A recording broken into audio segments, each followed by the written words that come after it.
Hello everyone, welcome back to the channel. Today we are discussing a topic that has captured international attention and continues to shape global geopolitics, the Muslim world's red lines in the ongoing Gaza war. This conflict has not only affected the people on the ground, but has also tested diplomatic relations and strategic alliances across the region and the world. Understanding the Muslim world's position and the boundaries it considers untouchable is crucial for grasping the current dynamics and predicting possible developments. Looking at the exterior, the situation in Gaza is tense and highly visible. There are constant reports of airstrikes, ground operations, and significant troop movements. Borders are tightly controlled, and neighboring countries remain on high alert, reflecting the gravity of the situation. These visible factors act as a warning to all parties involved that the conflict is being closely monitored. International media coverage, satellite imagery, and eyewitness reports emphasize the precarious nature of the region, showing how any escalation could quickly impact neighboring states. The exterior of this conflict highlights the immediate physical consequences of war, including damage to infrastructure, civilian displacement, and the risk of wider regional instability. The interior of the situation is equally critical, but less visible to the public eye. This includes political maneuvering, behind-the-scenes diplomacy, and the formulation of strategies by various governments in the Muslim world. These countries have made it clear that certain actions, such as targeting civilians, infringing on territorial sovereignty, or ignoring humanitarian norms, cross red lines that cannot be tolerated. The interior dynamics are short but decisive. Diplomatic warnings, public statements, and strategic positioning are all tools used to communicate these red lines. This approach ensures that parties involved understand the consequences of crossing boundaries without immediate reliance on military intervention, reflecting a nuanced combination of caution and authority. The performance of the Muslim world in this crisis can be measured by its ability to influence outcomes, without necessarily engaging directly in combat.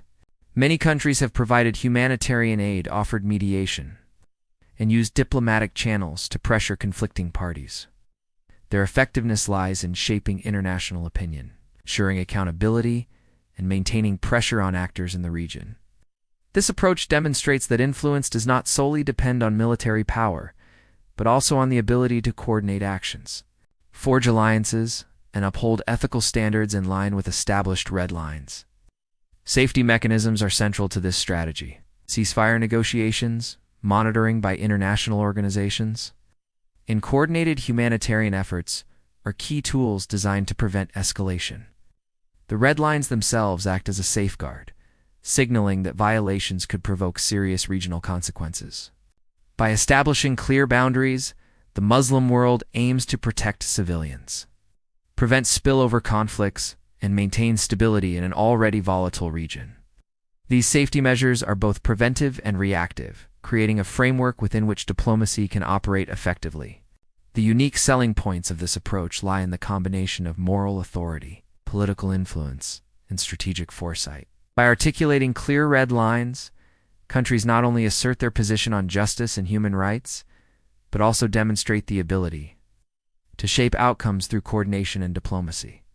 This blend of principled stance and practical deterrence allows the Muslim world to assert influence on multiple levels, balancing ethical responsibility with strategic interests. It highlights the ability to act decisively while maintaining legitimacy and support among both domestic and international audiences. The cost of maintaining these red lines is not just financial but also political and diplomatic. Upholding these boundaries may strain relations with other nations, require sustained humanitarian investments, or demand careful negotiation to avoid escalation. However, the benefits are significant, including the prevention of larger conflicts, preservation of regional stability, and reinforcement of ethical and political credibility.